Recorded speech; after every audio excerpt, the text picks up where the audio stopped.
Wala, may pilay. Oh. Pilay ba to? Oh, may pilay. Kawawa naman.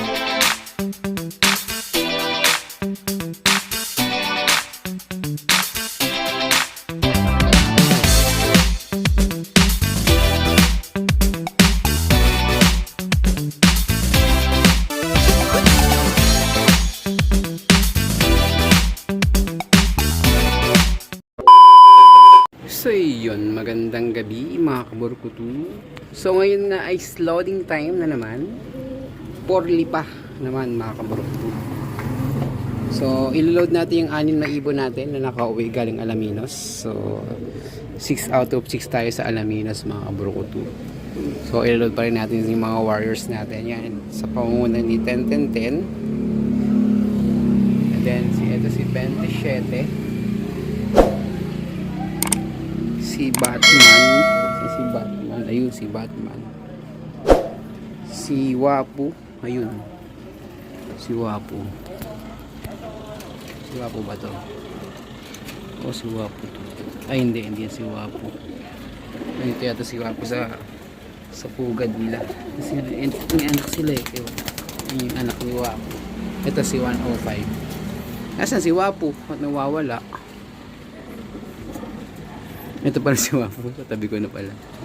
Ayan. Tapos si Puti nandun sa may sa breeder's cage. So ngayon, babaunin ko lang sila ng vitamins, calcium, oregano, tsaka yung ating ideal pills para may lakas sila. Medyo malayo-layo na yun. Though hindi naman ganun kalayo sa last toss. Pero may lalagdagan na sila na kaya lang hindi ko sila maabangan bukas. Gawa ng may pasok ako umaga. So papaabangan ko na lang sila kay Ani. So yan mga kaburo ko to ano ko lang sila i-vitamins, then iba-basket ko na sila, then proceed na tayo sa loading station. I-update ko kayo mga kaburo ko.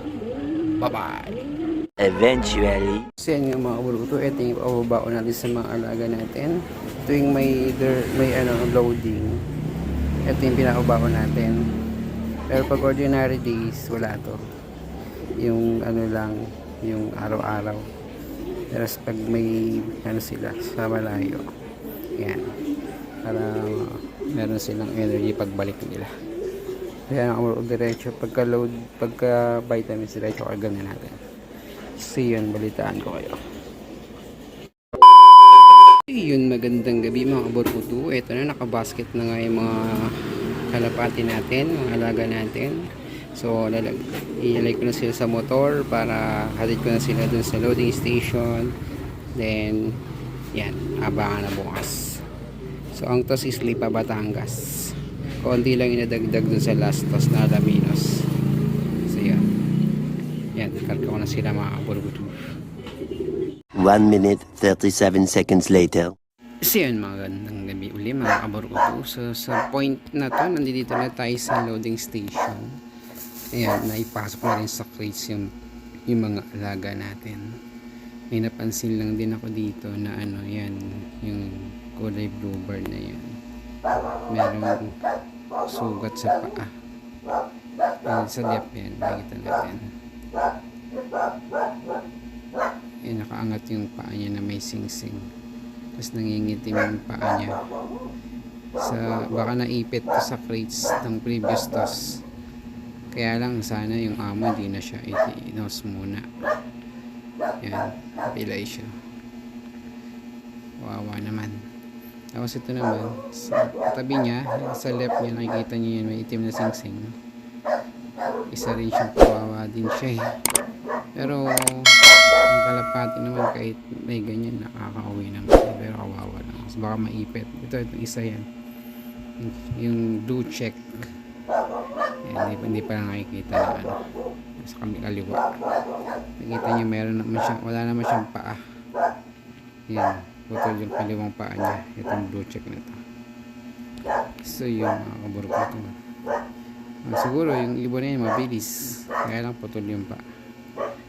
Magaling na naman yung paa niya, kaya lang putol.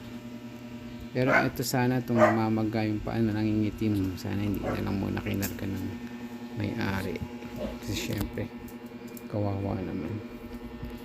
Baka makaipit pa siya dyan lalo or matapakan ng mga, lalo na pag dumami na yung mga naka-load sa crates, pwede na siyang maipit. So yun lang, nawawa naman siya. Pero yung isa okay naman na yun, mas magaling na yung paano. Ito lang yung blue bar na nangingito yung pa. So yun lang, abang natin sila bukas mga kaburukutu. The next day. So yun, magandang gabi mga kaburukutu. So update dun sa toss natin sa Lipa. So good news, 6 out of 6 po tayo mga kaburukutu. So ito yung unang-unang umuwi. Yan, si 105. First time yung unang umuwi, no? Mga before mag-8 nakauwi na siya.